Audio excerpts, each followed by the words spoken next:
What's up, everybody? Callie Omura here from inhalton.com. I hope everybody's doing well. I have the mayor of the great town of Milton, Gordon Krantz, with me. How you doing, sir? Very well, thank you. And again, emphasis on that great town of Milton there. And I'd like to personally think that we are truly the center of the universe. I think we are. I think so too. So let's get started. A lot of questions. I haven't talked to you in a couple of months. So let's talk about construction, if you don't mind first. Let's talk first about Britannia Road reconstruction. How's it going? Are we still on track? And when is it going to be done? Yeah, well, it'll continue for quite some time. And of course, I refer to it as a work in progress. And of course, Britannia Road is one of the major regional connectors, not only in Milton, but across the region of Halton, that connects us with Mississauga. And of course, you know, when you're connected to Mississauga, you're also connected to Toronto. So one of the major corridors. So I rather suspect that a lot of the work that you see happening now will be completed within the next, year for sure. But it'll be ongoing because, Milton, including the Trafalgar corridor, as I refer to it, will be expanding over the next planning period. And I talk about the next planning period to 2051 there. So it'll be ongoing. Like I say, that's a major arterial road there. So it's got a bypass, as an example, the little hamlet of Oma on there, and it'll bypass that little hamlet there. So there's some major routing and rerouting that's going to go on. So there'll be a bit of inconvenience there, but that's the two seasons that we have to deal with, construction season and then winter. But this is when things are really moving right this time of the year. Awesome. Let's talk about Applebee Line between Derry Road at Rattlesnake Point. It's closed right now. What's going on there, and what will it look like? Yeah. Well, believe it or not, it's referred to as Rattlesnake Point, and quite aptly so, because there's a couple of real severe, as I refer to them, hairpin turns in that road. And I mean, quite severe. And of course, it was used quite some time for mountain biking, and because of the steepness on it. And believe it or not, at one point in time, that portion of the road would be closed for endurance races, like speeding for cars getting up there the quickest there. So it was used for trial periods. So we're straightening that out now and doing some major work on there. But truck traffic, it's really limited to that just because of those hairpin turns.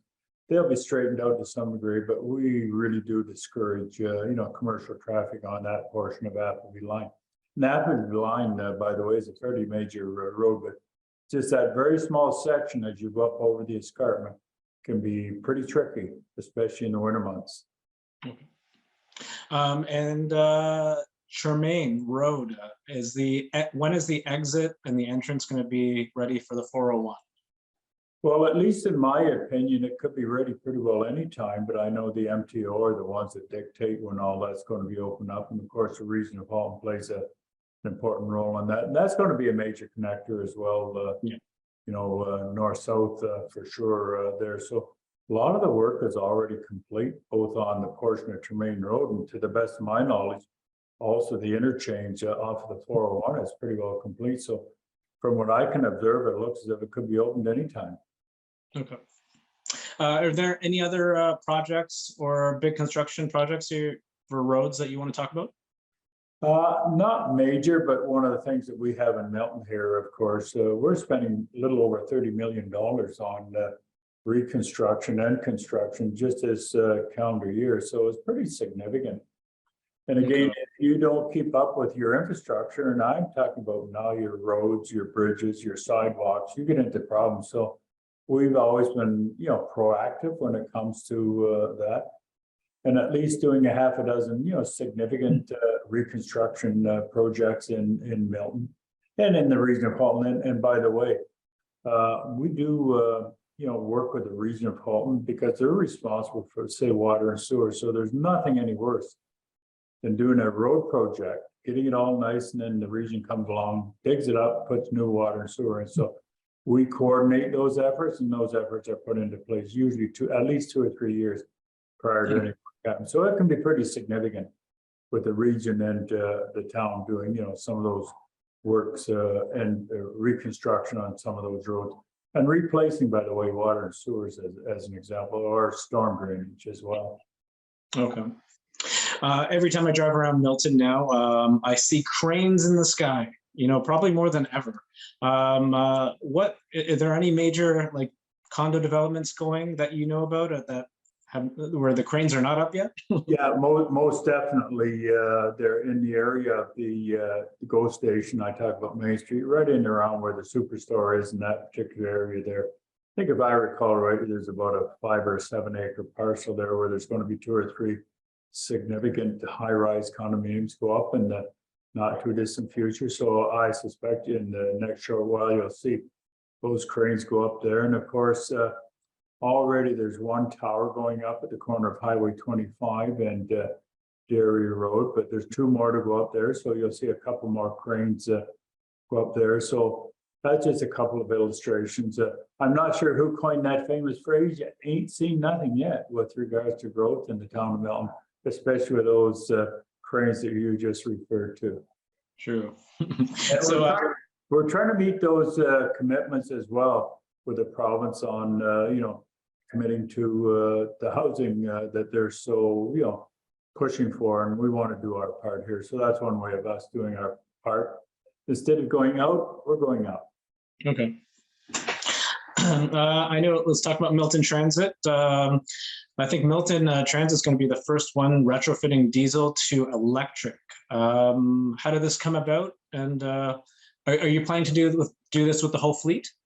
Yeah, well, economics will certainly enter into it there. And again, I refer to it as a work in progress. We thought we would do one to see how it works. Because as the diesel buses, as you and I know them today, as they age, instead of doing what we're doing with that one bus to see how it works, we'll probably phase them out and then go to electric then. But if the economics dictate, and this works reasonably well, and if one of the diesel buses isn't worn out yet, we'll probably think about converting another one. So. It's something that's fairly new, and the odd part of it is, the nice part of it is MTB is the manufacturer and the company, and they're right here in Milton. So it works both ways. So it's a great partnership with Milton and the bus company that's located in our community here.